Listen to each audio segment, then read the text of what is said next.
Ibadah haji merupakan rukun Islam kelima.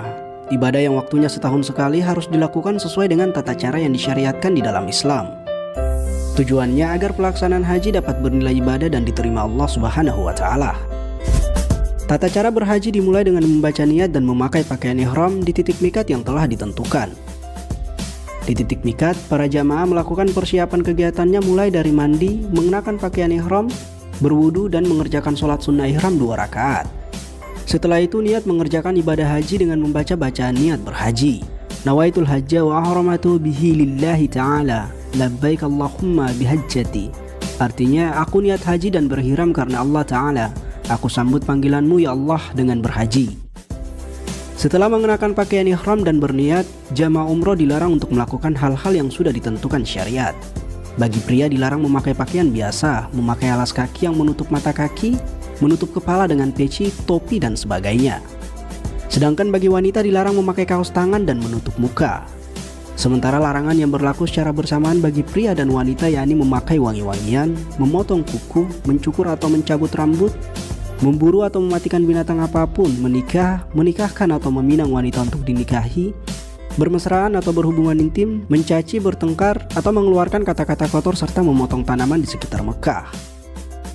Selanjutnya jamaah menuju Masjidil Haram di Mekah dan dianjurkan memperbanyak ucapan kalimat talbiyah. Adapun bacaannya yaitu labbaik Allahumma labbaik, labbaik la syarika labbaik, innal hamda wan ni'mata laka wal mulk la syarika lak. Yang berarti, aku penuhi panggilanmu ya Allah, aku penuhi panggilanmu, tidak ada sekutu bagimu. Aku penuhi panggilanmu, sesungguhnya segala puji, nikmat dan kerajaan bagimu. Tidak ada sekutu bagimu.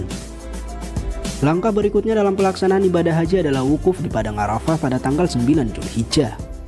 Wukuf dimulai setelah matahari tergelincir sampai terbit fajar pada hari nahar atau hari menyembelih kurban, tepatnya tanggal 10 Zulhijjah.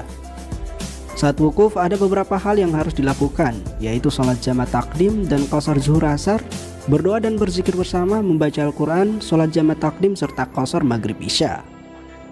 Selanjutnya yakni mabit di Muzdalifah, yang artinya menginap di Muzdalifah. Kegiatan ini dilakukan cukup dengan hadir sejenak di antara tengah malam sampai waktu terbit fajar pada tanggal 10 Zulhijjah. Dalam kegiatan ini jamaah diwajibkan mengambil batu kerikil sejumlah 49 butir atau 70 butir, tergantung berapa malam jamaah akan berada di Mina nantinya. Tahap selanjutnya dari pelaksanaan ibadah haji yakni jumrah Aqobah atau lempar jumroh. Lempar jumroh dilakukan di Bukit Aqobah pada tengah malam tanggal 10 Zulhijjah bertepatan dengan malam Idul Adha menggunakan 7 butir kerikil. Setiap 1 kali lempar jumroh adalah 7 kali lemparan dengan 7 buah batu kerikil dan tidak boleh disatukan sekaligus. Batu-batu yang sudah dipakai melempar tidak boleh digunakan untuk lemparan berikutnya. Tahapan berikutnya yakni tahalul. Pada tahap ini jamaah diwajibkan bercukur. Untuk laki-laki lebih baik dicukur sampai gundul. Sedangkan untuk wanita hanya dicukur ala kadarnya. Setelah tahalul, boleh memakai pakaian biasa dan melakukan semua perbuatan yang dilarang selama ihram. Tahapan selanjutnya yaitu tawaf ifadah. Sebelum masuk Masjidil Haram, jamaah dianjurkan berwudu terlebih dahulu. Jamaah boleh masuk Masjidil Haram lewat pintu mana saja, tapi dianjurkan mengikuti contoh Rasulullah SAW yang masuk melalui pintu Babus Salam atau Bani Syaibah. Saat masuk Masjidil Haram disarankan untuk mengucapkan doa Bismillah wassalatu wassalamu ala Rasulillah Allahumma ftahli abwaba rahmatika. Artinya, dengan nama Allah, salawat dan salam untuk Rasulullah, ya Allah, bukakanlah untukku pintu-pintu rahmatmu. Setelah itu turun dan terus menuju tempat tawaf. Jamaah mulai tawaf dari garis lurus tepatnya di area dekat Hajar Aswad yang terletak di antara pintu Ka'bah dan tanda lampu hijau di lantai atas Masjidil Haram. Dalam pelaksanaan tawaf pada putaran 1-3 jamaah pria dianjurkan untuk lari-lari kecil. Sedangkan pada putaran 4-7 jamaah dianjurkan dengan jalan biasa. Sementara untuk wanita tidak ada lari-lari kecil saat melakukan tawaf. Sepanjang tawaf, membaca doa saat berada di antara Rukun Yamani dan Hajar Aswad. Doa saat tawaf yang selalu dibacakan oleh Rasulullah SAW adalah doa sapu jagat, yaitu Rabbana atina fid dunya hasanah wa fil akhirati hasanah wa qina adzabannar.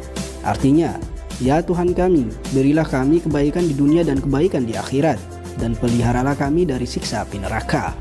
Sesudah tawaf, tahap selanjutnya yakni sa'i yang dimulai dari Safa ke Marwah. Sa'i dilakukan dengan 1 kali perjalanan dengan urutan dari Safa ke Marwah 1, Marwah ke Safa 2, dan seterusnya sa'i berakhir di Marwah. Sa'i dikerjakan dengan cara berjalan, tapi pada batas di antara dua lampu hijau, jamaah dianjurkan berlari-lari kecil.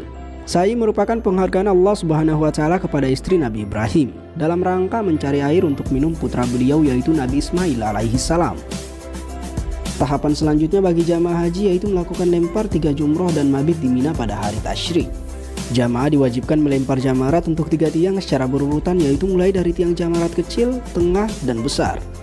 Masing-masing tiang dilempar dengan 7 batu.